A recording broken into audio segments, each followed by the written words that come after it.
explain with you today the training block that I'm going through.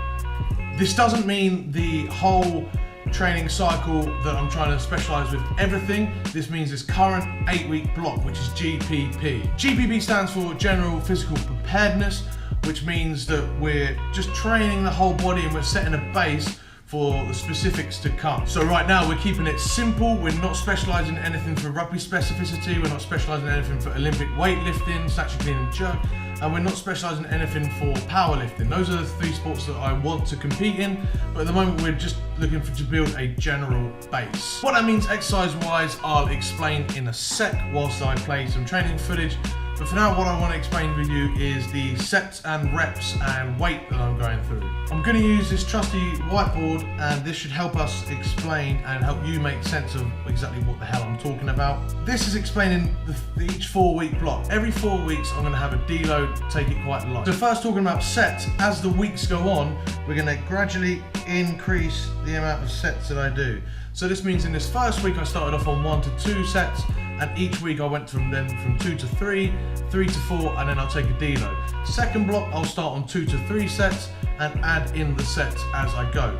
This counts for all the exercises that I'm doing. I should be able to add some more volume in each week. Now this is where it gets a little bit complicated, because when I'm looking at big compound lifts such as the cleans, bench, and all of those big movements, we are going up in weight and down in reps, so that the weight gets heavier, but I'm doing them for less reps. But when we're looking at the accessory stuff, the weight is going to hopefully go down slightly, but we're going to try and maintain it as best we can, and the reps are going to go up. So I'm going to pick a weight that I should be able to do for 8 to 10 in the first week, 10 to 12 in the second week, and definitely get 12 on all sets in the third week. And that's the way the accessory work will benefit me, and will overload that. Hopefully this guy helped. Now we're looking at why I use these sets, reps, and weight in this way, and I'm going to discuss that talking over the video, because we don't need this guy anymore.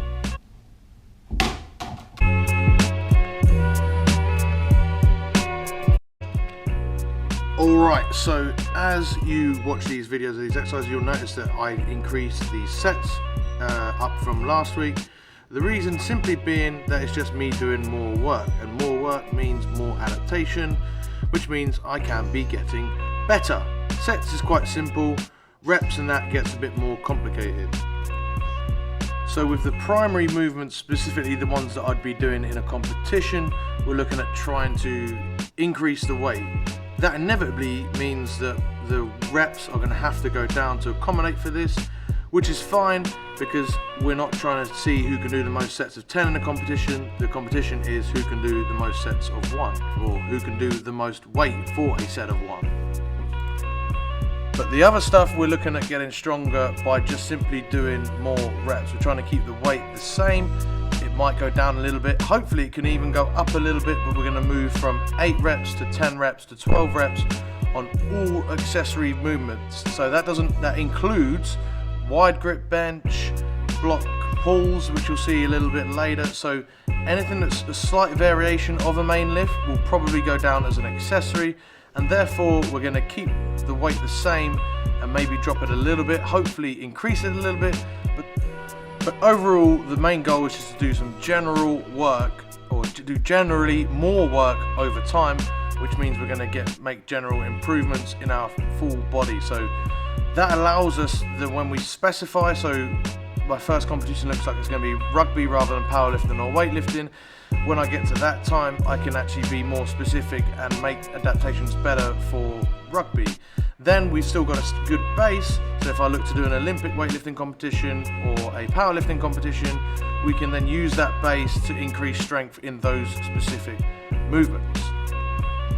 Hopefully that makes sense, and you can see that there's 2 real ways that we in sports periodization like to show progression week to week, and it's either by increasing the weight, which I'm doing for the main lifts, or just increasing the reps and sets, which is what we're doing for every other lift. And actually we're trying to increase the sets in both types of lift, because we're trying to increase work capacity in general. And What that does is end up building a stronger athlete without burning you to the ground. We could start off by doing 6 sets of everything, but then what happens is if we're feeling too fatigued already after 2 weeks, we're not going to be able to make the gains that we could do. So if we start off on the lower end of sets and increase them over time, we can increase our work capacity gradually without having to take a deload too early.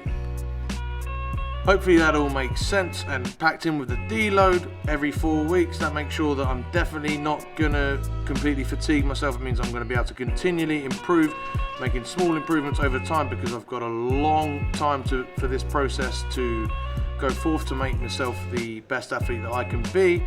Hopefully that makes sense to all of you guys. I'm gonna leave you there. If this video does help, give it a like before the end of it, give it a thumbs up, that helps the channel. Comment any questions you have at all below and I'll get on answering them. Otherwise, if you're new to the channel, subscribe. Otherwise, I'll see you later.